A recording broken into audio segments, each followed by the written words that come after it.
Hello lovely people and welcome to my March video. I'll be taking you to Cramond Island, Craigie's farm, the Kelpies and a spring meadow.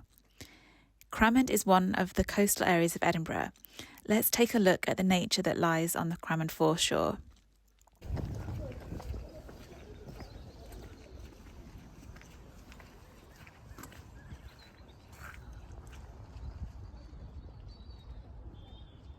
This info sign says that Cramond foreshore is a very important coastal grassland and sand dune habitat. Protected as a site of special scientific interest, it is home to a range of wildlife including insect pollinators such as plant hoppers, spiders and ground beetles. This coastal grassland is rare in Edinburgh. Look beyond the dune grassland to see water birds such as ringed plover, oystercatcher and dunlin feeding in the mudflats.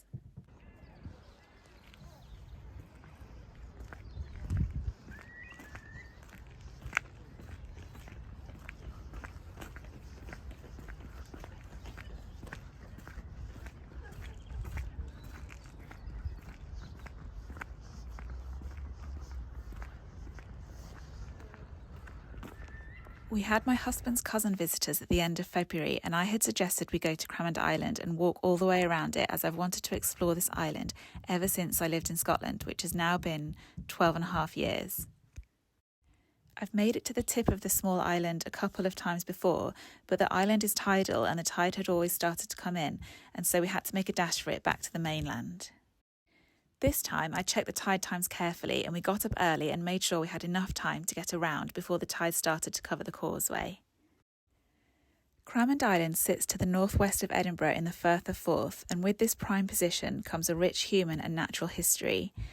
From an early Christian stone burial cist being dug, through to a farmstead turned holiday home being built, followed by fortifications during the World Wars, humans have left their mark. Looking beyond the human scope, apparently the island's oyster beds used to be famous, but sadly these have now disappeared due to overfishing. The island still plays an important role for wildlife though, with wading birds roosting on the island and a lot of gulls calling the island their home too. One of the bird species we got closest to is this cute little turnstone. It gets its name from how they turn over shells and stones to poke between them in search of worms, larvae, insects and maggots. Watching the turnstones search for their food is definitely one of my favourite nature highlights of the year so far, and keep watching for another star turn from them later.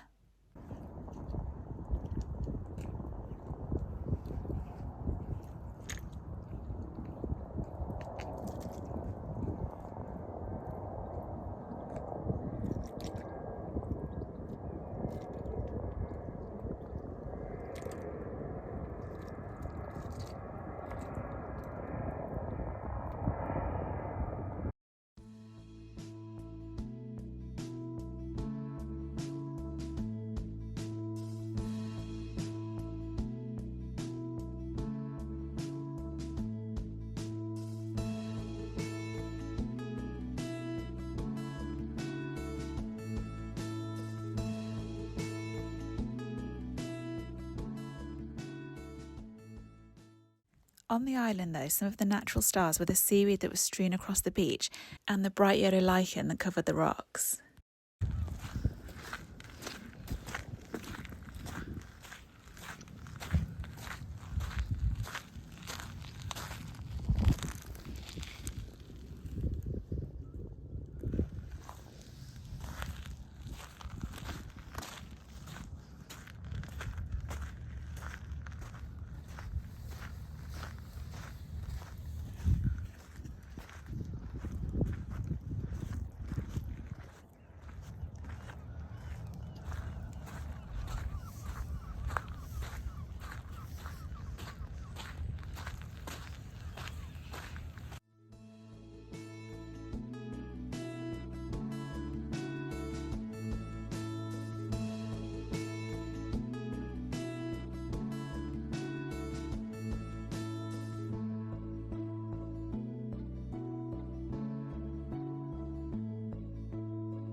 The terrain on the island was really varied, with beaches, boulder fields, stony hillsides and woodland trails.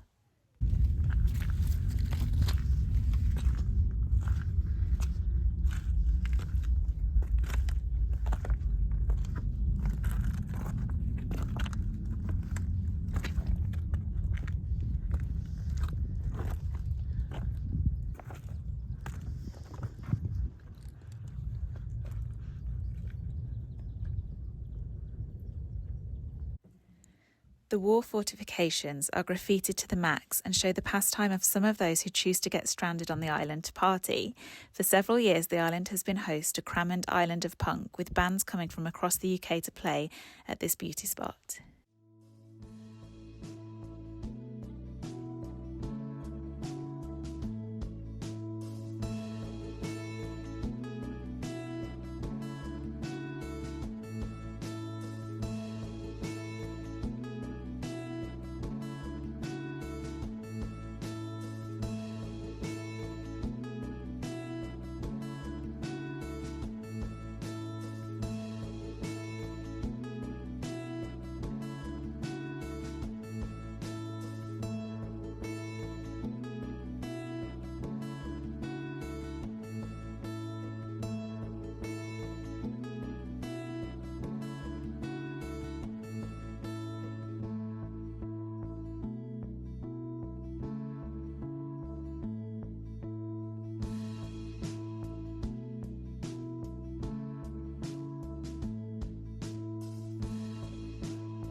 Unfortunately, like nearly everywhere I go in nature, I found some litter.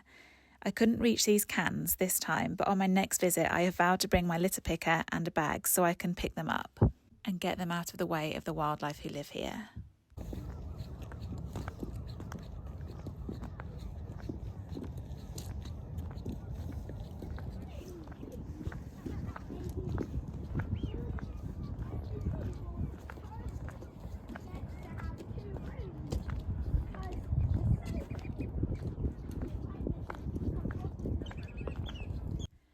Over there you can see the oyster catchers feeding on the mudflats before the tide comes in.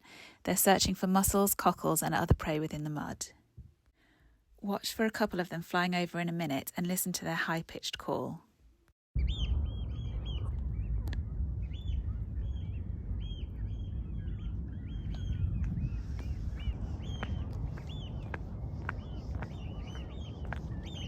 On our visit, alongside the turnstone, it was the crows who were stealing the show.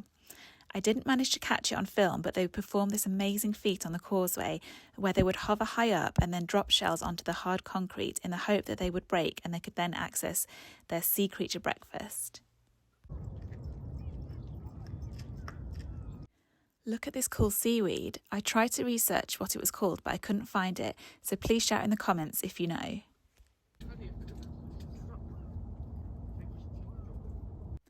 We had this incredible moment with the turnstone where it was walking right in front of us for ages and it didn't seem scared at all.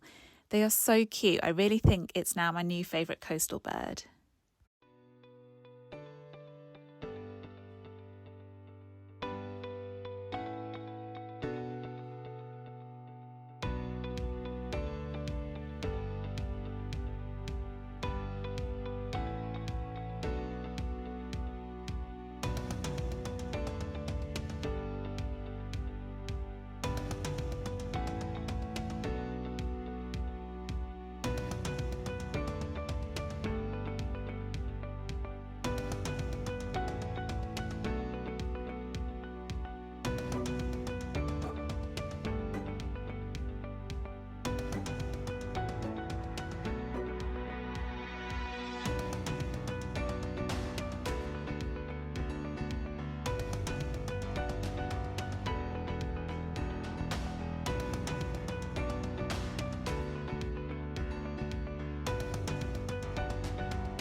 This huge sculpture, called the Cramond Fish, is by renowned Scottish sculptor Ronald Ray and is carved from granite.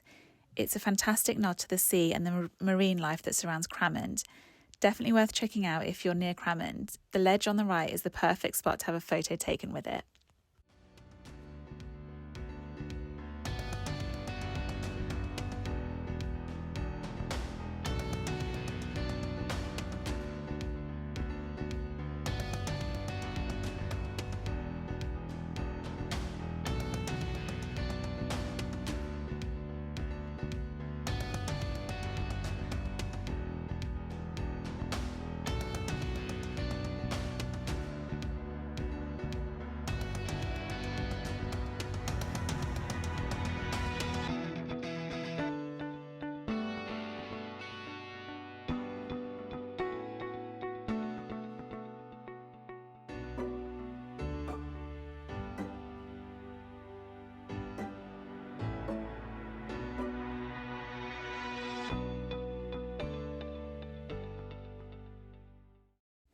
After seeing the island and the fish sculpture, we decide to head along the promenade to the Boardwalk Beach Club Cafe to get some refreshments.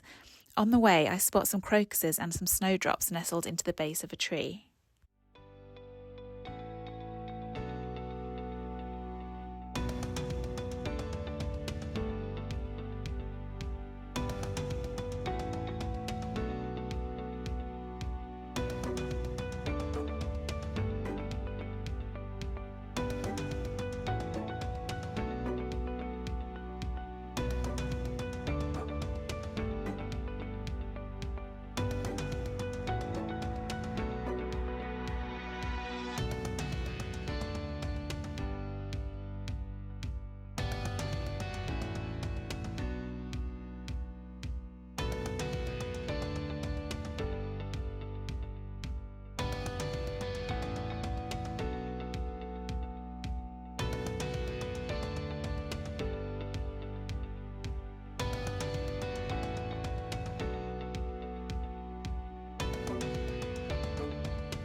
For lunch, we took a short drive to Craigie's farm, where in the warmer months you can pick fresh strawberries, currants, cherries, gooseberries, blackcurrants and raspberries. Year-round, though, they have a great farm shop and a cafe with lovely views.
I couldn't resist having a look at their local gin collection. They have so many pretty bottles and different flavours.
For lunch, I had the vegan curry and it was delicious.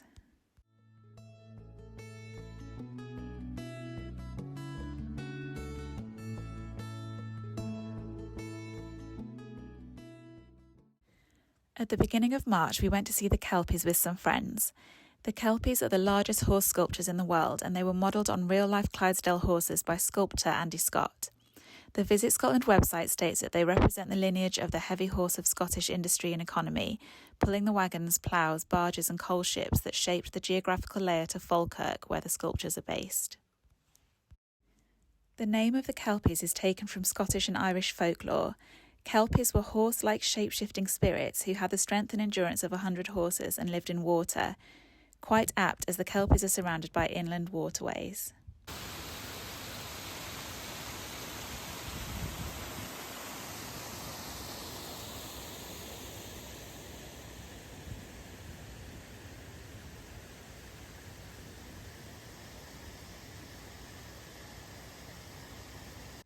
The Kelpies are based within a park called the Helix Park.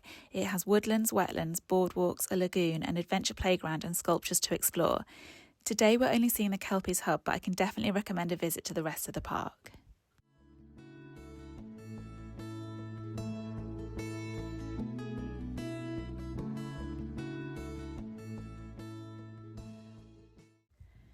As well as the mythology of the Kelpies and the waterways of the area, it is said that this poem by Jim Carruth inspired Andy Scott to create the Kelpie statues. Echo the great beasts that work among us, unbridled in this kingdom between canal and firth, here to harness the river, carry each weary traveller. Bow down your strong heads to taste the water, stretch up your long necks to face the sun. Next to the Kelpies is a visitor centre with a cafe and an interactive room. It has this really cool illustration all the way around the interactive room, which is a timeline of the Falkirk area all the way from the Big Bang to the construction of the Kelpies. The timeline takes you through the Ice Age, a tidal lagoon and oyster beds, a tsunami, the arrival of the hunter-gatherers, deforestation, Iron Age hill forts, the Antonine Wall, the arrival of missionaries, the growing of peas and beans and development of market towns, the creation of the Forth and Clyde Canal in 1768, industry booms such as ironworks and cattle farming, the construction, closure and reopening of the Union Canal, and the Edinburgh to Glasgow Railway in 1842, and it even mentions the creation of iron brew which was developed in Falkirk. And then finally, the construction of the Falkirk Wheel and the Kelpies brings you up to date. The timeline was drawn by Olivia Bertrou, and I think it's such a brilliant way to demonstrate how humans have shaped the land over time.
It shows the Dunmore pineapple, which is a very fancy 18th century summer house near Falkirk and something that is definitely on my bucket list to visit.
Now let's go and take a closer look at the Kelpies.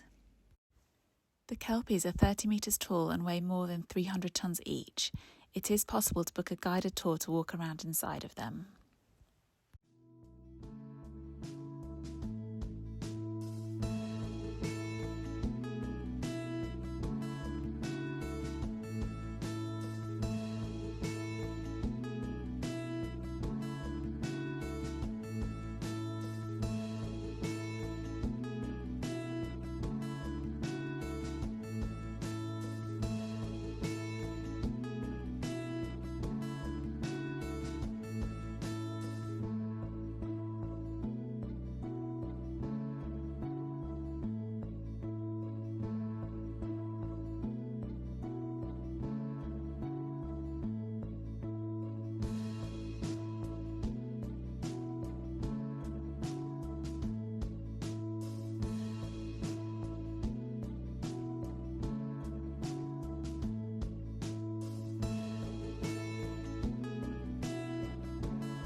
Near the Kelpies were these really cool willow sculptures. I love how people can take this natural material and turn it into something cool, like this unicorn and this centaur. It's such a skill.